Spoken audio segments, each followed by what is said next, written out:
Assalamualaikum everyone, this is me Aisha Ibrahim. Welcome to my YouTube channel. In today's lecture we are going to discuss social system by Talcott Parsons. So let's start.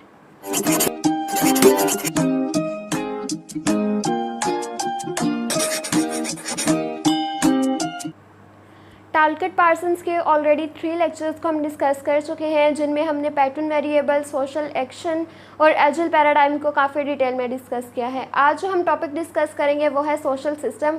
Social system को explain करने से पहले हम देखते हैं कि ये action system क्या होता है। टालकट पार्सन कहते हैं कि एक्शन जो है ये आइसोलेशन में नहीं होता, बल्कि इट अकर्स इन कॉन्स्टलेशन। ये ग्रुप्स या क्लस्टर के फॉर्म में होता है, यानी कोई भी एक्शन जो है वो आप आइसोलेशन में नहीं कर सकते। कुछ हमने कंडीशंस भी पढ़ी थी सोशल एक्शन की कि it occurs in social situation, ये ओरिएंटेड होता है किसी दूसरे की तरफ, इसके अलावा इसमें इन्वेस्टमेंट ऑफ एनर्जी होती है वगैरह वगैरह कुछ कंडीशंस थी। तो यहाँ भी टालकट पार्सन कह रहे हैं कि एक्शन सिस्टम क्या है। एक्शन सिस्टम जो है ये सिस्टम है जहाँ पर एक्शंस जो हैं वो आइसोलेशन में नहीं होते, बल्कि कॉन्स्टलेशन में होते हैं, ग्रुप्स या क्लस्टर के फॉर्म में होते हैं। देन इसके 4 टाइप्स हैं। फर्स्ट है कल्चरल सिस्टम, सेकंड है ऑर्गेनिज्मिक सिस्टम, थर्ड है social system and the fourth one is personality system. Cultural system क्या है? ये बेसिकली नॉर्म्स और वैल्यूज़ होते हैं। ये वाला सिस्टम जो है ये नॉर्म्स और वैल्यूज़ बनाती है। ये हमें बताती है कि हमने सोसाइटी में रहना किस तरह से, यानी ये बेसिक गाइडलाइंस देती हैं हमें। इसके अलावा हमने किसी भी स्पेसिफिक सिचुएशन में किस तरह से रिएक्ट करना है, किस तरह से बिहेव करना है, ये सारी चीज़ें हमें कल्चरल सिस्टम से पता चल रही होती हैं। और कल्चरल सिस्टम बना कौन रहा होता है? नॉर्म्स और वैल्यूज़। जैसे नॉर्म्स की एग्जांपल ले लें कि अगर किसी की डेथ हो जाए तो वहाँ हमने किस तरह से बिहेव करना है, कैसे ड्रेसिंग करनी है, किस तरह का बिहेवियर शो करना है। अगर शादी पे जाते हैं तो वहाँ की क्या नॉर्म्स है, वहाँ हमने किस तरह से बिहेव करना है, वहाँ किस तरह की ड्रेसिंग और किस तरह का बिहेवियर होना चाहिए। ये सारी चीज़ें जो हमें नॉर्म्स बता रही होती हैं। वैल्यूज़ क्या है कि हमने जो है बड़ों से तमीज़ से बात करनी है, छोटों पर शफकत करनी है, मतलब बच्चों को बिला वजह डांटना नहीं है। ये सारी कुछ वैल्यूज़ हैं हमारी सोसाइटी की। जैसे हम अपने पेरेंट्स से, टीचर से बदतमीज़ी या तू तुम कह के बात नहीं कर सकते, लेकिन हम अपने फ्रेंड से जो है वो तू तुम तेरा ईजिली इस तरह के वर्ड्स यूज़ कर लेते हैं। इसी तरह अब्यूज़िव वर्ड्स हम अक्सर फ्रेंड्स के साथ बोल रहे होते हैं, लेकिन हम अपने पेरेंट्स के सामने नहीं बोलते क्योंकि हमारी वैल्यूज़ हैं। तो नॉर्म्स और वैल्यूज़ जो है ये हमारा कल्चरल सिस्टम बनाती हैं। सेकंड है ऑर्गेनिज्मिक सिस्टम। ऑर्गेनिज्मिक सिस्टम जो है ये बियोलॉजिकल या फिजिकल एस्पेक्ट है। टालकट पार्सन्स के सोशल एक्शन में हमने कंडीशन देखी थी इन्वेस्टमेंट ऑफ एनर्जी की। तो टालकट पार्सन कहते हैं कि कोई भी सोशल एक्शन परफॉर्म करने के लिए हमें एनर्जी इन्वेस्ट करना ज़रूरी होती है। तो ये वाला जो सिस्टम है ये एनर्जी प्रोवाइड करता है। टालकट पार्सन जो है वो बियोलॉजी के स्टूडेंट थे, तो ये इनका एक मेन हम कह सकते हैं पॉइंट था जो बाकियों से डिफरेंट था। उन्होंने इन्वेस्टमेंट ऑफ एनर्जी की बात की थी और यहाँ पर वो कह रहे हैं कि ये सिस्टम एनर्जी प्रोवाइड करता है। देन है सोशल सिस्टम, जिसको आज हम डिटेल में देखेंगे। सोशल सिस्टम में हम देखते हैं कि किस तरह से सोसाइटी के डिफरेंट पार्ट्स, डिफरेंट यूनिट्स और डिफरेंट इंस्टीट्यूट जो हैं वो आपस में इंटर रिलेटेड है, या वो एक दूसरे के साथ किस तरह से जो है वो इंटरेक्शन कर रहे हैं, और कैसे सोसाइटी जो है वो रन करती है, क्या चीज़ उसको मेनटेन रखती है। देन लास्ट वन है पर्सनैलिटी सिस्टम। पर्सनैलिटी सिस्टम जो है ये हिडन और इंटरनल एस्पेक्ट होते हैं, और यानी कि हमारी पर्सनैलिटी से रिलेटेड होते हैं। अब किसी भी ऑर्गेनाइजेशन में या कहीं भी जो है वो कॉन्फ्लिक्ट या स्ट्रेस वगैरह आते रहते हैं, तो हमने उनको डील कैसे करना है, उनको मैनेज कैसे करना है, ये सारी चीज़ें जो है ये पर्सनैलिटी सिस्टम में आ जाती हैं। नेक्स्ट अब हम देखते हैं कि सोशल सिस्टम क्या है। द नेक्स्ट है सोशल सिस्टम। ये जो वर्ड सोशल है इसका मतलब है समथिंग रिलेटेड टू सोसाइटी, और सिस्टम जो है orderly arrangement of parts. Social action जो है हमने पहले भी डिस्कस कर लिया कि ये होता है ओरिएंटेड टूवर्ड अदर, 2 या 2 से ज़्यादा लोग हों, और इसके अलावा यहाँ पर म्यूचुअल रेसिप्रोसिटी हो, यानी अगर मैं आप लोगों को पढ़ा रही हूँ, आप लोग रिस्पॉन्स में मुझसे क्वेश्चनिंग करो, यानी 2 वे प्रोसेस हो। अगर मैं किसी को थप्पड़ मारी हूँ तो वो आगे से मुझे थप्पड़ मारे या कोई रिस्पॉन्स शो करे, तो ये होता है म्यूचुअल रेसिप्रोसिटी, यानी दोनों तरफ से जो है वो रिस्पॉन्स आ रहा हो। तो जब इस तरह का सोशल एक्शन होता है तो सोसाइटी में होता है सोशल इंटरेक्शन। अब ये सोशल सिस्टम बनता कब है? ये इसकी कुछ कंडीशंस हैं। एक है प्लूरैलिटी ऑफ इंडिविजुअल, यानी 2 या 2 से ज़्यादा लोग हों।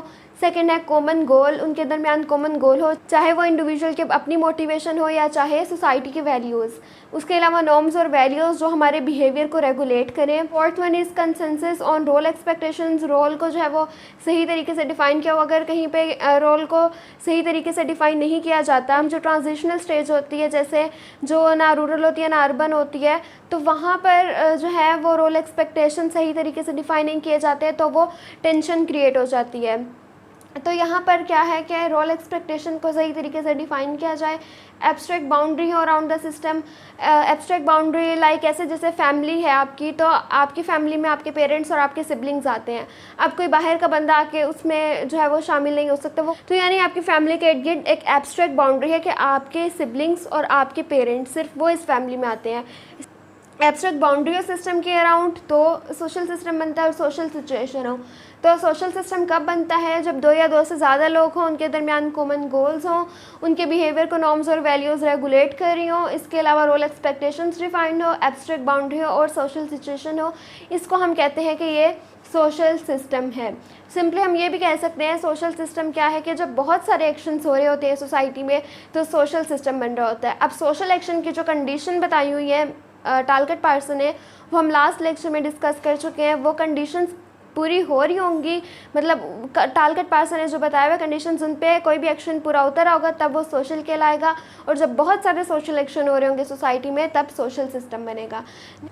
देन है functional analysis of social system. हम कह सकते हैं कि सोशल सिस्टम की जो थ्योरी है इसके दो मेन पार्ट्स हैं, या ये दो इंपॉर्टेंट क्वेश्चंस को आंसर करती है। फर्स्ट इसका जो पार्ट है वो है moving mechanism equilibrium phase, second है प्री रिक्विजिट्स एजल मॉडल। मूविंग या मैकेनिज्म इक्विलिब्रियम फेज जो है ये इस चीज़ को एक्सप्लेन करती है कि हमारी सोसाइटी का जो सिस्टम है ये सर्वाइव किस तरह से करता है, यानी ये मेंटेनेंस ऑफ सोसाइटी पे बात करता है। जबकि जो एजल मॉडल है ये इस चीज़ को एक्सप्लेन करता है कि कोई भी पार्टिकुलर सिस्टम किस तरह से अपना फंक्शन परफॉर्म करता है, या किसी भी पार्टिकुलर सिस्टम का क्या फंक्शन है। ठीक है, फर्स्ट हम देख लेते हैं मूविंग या मैकेनिज्म इक्विलिब्रियम फेज। फर्स्ट है मैकेनिज्म, ये हमने एक चार्ट बनाया हुआ है ताकि इजीली समझ आ जाए। ठीक है, अब हमारी सोसाइटी का कुछ मैकेनिज़्म है, इसमें हम सिंपली मैं ना इसमें कोई भी इंस्टीट्यूट के थ्रू समझा देती हूँ। मैकेनिज़्म में हम फॉर एग्जांपल ले लेते हैं फैमिली। ठीक है, अब फैमिली के कुछ रोल्स होते हैं, यानी कुछ मैकेनिज़्म है हमारी सोसाइटी के, उनके कुछ रोल्स हैं जो कि उनको परफॉर्म करने हैं। जब वो रोल परफॉर्म करेंगे तो सोसाइटी की नीड्स पूरी होंगी। अब हमने कहा फैमिली की बात की, तो फैमिली में हर बंदे का अपना एक स्पेसिफिक रोल होता है। अगर हम फादर की बात करें तो उनका क्या रोल है कि उन्होंने इकोनॉमिक नीड्स पूरी करनी है। जब नीड्स पूरी हो जाती हैं, यानी नीड्स कब पूरी होती हैं? जब रोल परफॉर्म कर लिया जाता है। जब नीड्स पूरी हो गई, रोल से इस तरीके से परफॉर्म किया गया तो इक्विलिब्रियम होते हैं, यानी ये एक इक्विलिब्रियम ऐसे स्टेज है जहाँ सब कुछ बैलेंस हो। ठीक है, ये डायनेमिक होता है लेकिन बैलेंस रहता है। इक्विलिब्रियम में अगर कोई फॉर एग्ज़ाम्पल, अब यहाँ मैं एक एग्ज़ाम्पल लेती हूँ कि एक बेटा है, उसने पूरे घर को चलाना होता है। अब महीने का एंड आ गया है और उसके पास पैसे ख़त्म हो गए हैं, और उसकी मदर उसको कहती है कि अभी हमने कुछ ग्रॉसरी करनी है, घर में इमरजेंसी है, मेहमानों ने आना है, कुछ भी हमें ग्रॉसरी की ज़रूरत है। ठीक है, अब वो क्या करेगा? यहाँ पे डिस्टर्बेंस आ गया, टेम्परेरी प्रॉब्लम आ गया, तो यहाँ पर अब वो अपने फ्रेंड को कॉल करेगा, उससे कुछ पैसे उधार लेगा, ला के अपनी मदर को देगा, उसकी मदर ग्रॉसरी कर लेंगी। यानी यहाँ पर टेम्परेरी प्रॉब्लम्स आती रहती हैं लेकिन उनको सॉर्ट आउट कर लिया जाता है। तो ये डायनेमिक होता है, इसमें चेंज आते रहते हैं लेकिन ये मेंटेन रहता है। अगर यहाँ पे कोई डिस्टर्बेंस आ जाए, यानी इक्विलिब्रियम जो है यहाँ पे कोई गड़बड़ हो जाए, तो यहाँ से फीडबैक जाता है मैकेनिज़्म के पास कि यहाँ ये इस तरह से इशू आ रहा है। मैकेनिज़्म जो है वो न्यू पॉलिसीज़ बनाता है या उस प्रॉब्लम को सॉर्ट आउट करने की कोशिश करता है। तो बेसिकली क्या है कि हमारी सोसाइटी में मैकेनिज़्म होते हैं, यानी इंस्टीट्यूट हो गए, कुछ भी हो गया, जो कि अपने सर्टन रोल्स को परफॉर्म करते हैं। जब तक वो अपने रोल्स को सही तरीके से परफॉर्म करते रहेंगे, इक्विलिब्रियम मेंटेन रहेगी। इक्विलिब्रियम जहाँ थोड़ी सी गड़बड़ हुई तो वो मैकेनिज़्म के पास रिपोर्ट चली जाएगी और वो उसको फिक्स करने की कोशिश करेगा। इसकी एक और एग्जांपल ले लेते हैं, जैसे पहले इंटरनेट नहीं था। ठीक है, मतलब पहले ये साइबर क्राइम और ये सारी चीज़ें नहीं थी। जब इंटरनेट आया, डिफरेंट तरह के क्राइम सामने आए, हैकिंग का हो गया या डिफरेंट, तो वक्त के साथ साथ जो है डिफरेंट लॉज बनते गए इससे रिलेटेड के अगर किसी ने ऑनलाइन हैकिंग की उसको ये सज़ा हो, मतलब डिफरेंट लॉज वगैरह आते गए। इसके साथ साथ जो है डिफरेंट पॉलिसीज़ बनाई गई, ये साइबर क्राइम वगैरह आए ताकि इन सारे प्रॉब्लम्स को सॉल्व किया जा सके। तो वक्त के साथ साथ जो है इनमें चेंजेस आती रहती हैं, जो प्रॉब्लम्स आ रहे होते हैं उनको सॉल्व करने के लिए न्यू पॉलिसीज़ वगैरह बना ली जाती हैं। तो सिंपली क्या है मूविंग या मैकेनिज्म इक्विलिब्रियम फेज, ये कहते हैं सोसाइटी के मेंटेनेंस पे बात करते हैं। सोसाइटी मेंटेन किस तरह से रहती है कि कुछ मैकेनिज्म होते हैं जो लोगों की नीड्स को पूरा करते हैं अपने रोल्स को परफॉर्म करके। इस तरह से हमारी सोसाइटी के जो है वो इक्विलिब्रियम मेंटेन रहती है। अगर यहाँ पे कोई डिस्टर्बेंस आए और यहाँ पे फीडबैक ना जाए तो वो सोसाइटी जो है वहाँ पर स्ट्रेस या कॉन्फ्लिक्ट वगैरह जनरेट हो जाता है, वो फिर मेंटेन नहीं रहती, वहाँ का इक्विलिब्रियम जो है वो डिस्टर्ब हो जाता है। नेक्स्ट हम देख लेते हैं एजिल मॉडल। देन नेक्स्ट है एजिल पैराडाइम, जो कि इस क्वेश्चन को आंसर करता है कि हमारी सोसाइटी के जो सिस्टम है वो किस तरह से अपना फंक्शन परफॉर्म करते हैं या उनके क्या फंक्शंस होते हैं। फर्स्ट है एडेप्टेशन, ये एक इकोनॉमिक सिस्टम है, यानी ये कहते हैं कि जब तक हमारी सोसाइटी में सही तरीके से जो रिसोर्सेज हैं वो जनरेट होते रहेंगे, उनको डिस्ट्रीब्यूट किया जाता रहेगा, तब तक हमारी सोसाइटी सर्वाइव करेगी। बेसिकली ये 4 फंक्शनल या प्री रिक्विजिट्स हैं जो कि बेसिक रिक्वायरमेंट्स हैं हमारी सोसाइटी के सर्वाइवल के लिए। जब ये 4 चीज़ें होंगी हमारी सोसाइटी में तब हमारी सोसाइटी सर्वाइव करेगी। तो टालकट पार्सन कहते हैं कि ये 4 बेसिक रिक्वायरमेंट्स हैं सोसाइटी की सर्वाइवल के लिए जो कि ज़रूरी हैं। एडॉप्टेशन जो है ये इकोनॉमिक सिस्टम है, ये ऑलरेडी मैंने इस पर पूरा लेक्चर डिलीवर किया हुआ है, मैं डिस्क्रिप्शन में लिंक दे दूँगी, आप लोग देख लीजिएगा, उसमें ये काफ़ी डिटेल से एक्सप्लेन किया हुआ है हमने। सेकेंड है गोल अटेनमेंट। गोल अटेनमेंट जो है ये पॉलिटिकल सिस्टम है, यानी पॉलिटिकल सिस्टम जो हमारे गोल्स बनाता है। जैसे फॉर एग्जांपल अगर हमारी सोसाइटी का गोल हो कि हमने अगले 10 सालों तक पॉपुलेशन को इतने % कंट्रोल करना है या इतने % पॉवर्टी को ख़त्म करना है, तो वो खुद ब खुद तो नहीं हो जाएगी, कुछ पॉलिसीज़ बनानी पड़ेंगी, कुछ लॉज को पास करना पड़ेगा, तब जाकर जो है वो कुछ सालों में हम उस गोल को अटेन कर सकेंगे। तो गोल अटेनमेंट के लिए क्या ज़रूरी है, कुछ पॉलिसीज़ बनाना, कुछ रूल्स बनाना, लॉज वगैरह, ताकि हम उस स्पेसिफिक गोल को अटेन कर सकें।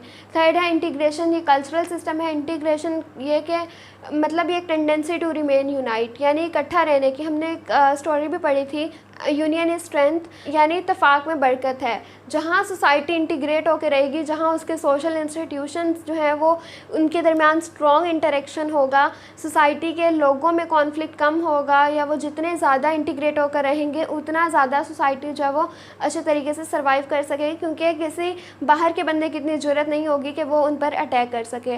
जो सोसाइटीज़ वीक होती हैं, डिसइंटीग्रेशन का शिकार होती हैं, तो बाहर के लोगों के लिए भी बहुत आसानी होती है कि उन पर वो अटैक करके को रूल कर सकें। तो इंटीग्रेशन भी बहुत ज़्यादा ज़रूरी है।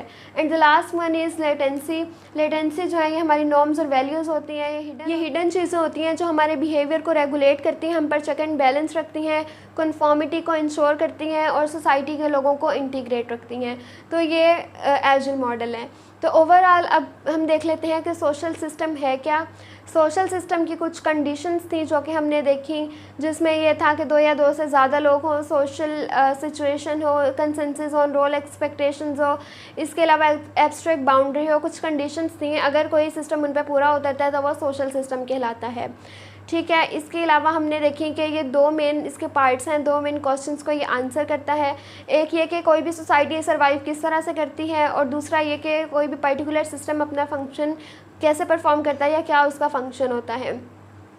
फर्स्ट वाले में हमने देखा मूविंग या मैकेनिज्म इक्विलिब्रियम में कि कुछ मैकेनिज्म है सोसाइटी में, उनके सर्टेन रोल्स हैं, जब तक वो अपने रोल्स को सही तरीके से परफॉर्म करते रहेंगे तो इक्विलिब्रियम मेंटेन रहेगी। और ये रोल्स क्यों परफॉर्म करेंगे, ताकि जो सोसाइटी की नीड्स हैं उनको पूरा किया जा सके। लेकिन टेम्परेरी प्रॉब्लम्स आती रहती हैं, कॉन्फ्लिक्ट आ जाता है, तो उन सब चीज़ों को जो है वो कर लिया जाता है मैनेज, तो इक्विलिब्रियम मेंटेन रहती है। जो जब कोई प्रॉब्लम आता है तो रिपोर्ट जाती है या फीडबैक जाता है मैकेनिज़्म के पास, तो उसको वहीं पे फिक्स कर लिया जाता है।